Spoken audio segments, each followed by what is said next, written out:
السلام علیکم ورحمۃ اللہ وبرکاتہ۔ قربانی کرنے سے پہلے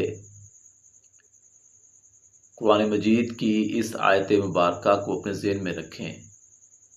سورۃ الحج ہے، آیت نمبر 37 ہے۔ اللہ رب العزت فرماتے ہیں کہ ان کا نہ تو ہمارے ہاں گوشت پہنچتا ہے اور نہ ہی خون، یعنی کہ اللہ کے پاس نہ تمہارا گوشت پہنچتا ہے نہ خون پہنچتا ہے، ہاں البتہ اگر پہنچتا ہے تو وہ تمہارا تقویٰ ہے۔ تقویٰ کیا ہے؟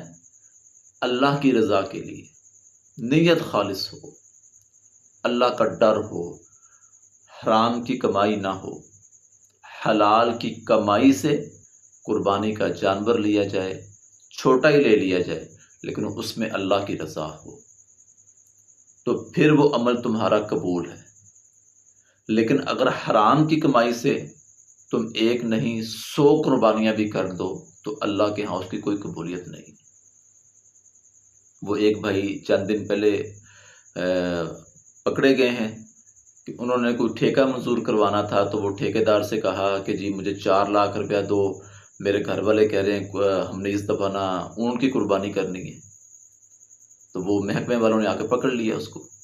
تو اگر وہ شخص قربانی کر بھی لیتا تو صرف لوگوں کو دکھانے کے لیے کہ ہم نے جی اونٹ کیا ہے، اللہ تو جانتے ہیں نا کیا کرنا تھا ایسی قربانی کا۔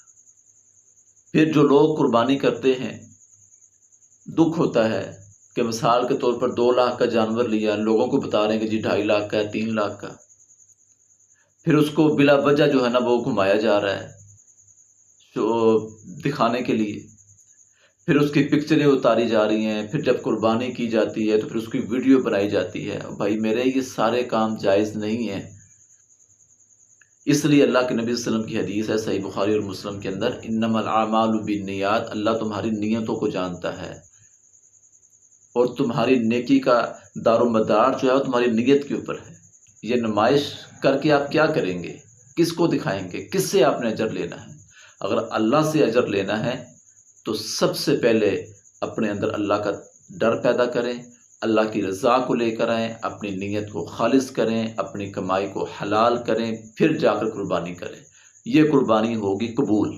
اگر نہیں تو پھر سوچنے والی بات ہے، پھر پریشانی والی بات ہے کہ کہیں ہم اتنا پیسہ لگا کر قربانی لیں اور وہ اللہ کے ہاں ہماری قبول نہ ہو۔ اللہ سے دعا ہے اللہ تعالی ہمیں صحیح معنوں کے اندر قرآن و سنت کے اوپر عمل کرنے والا بنائے۔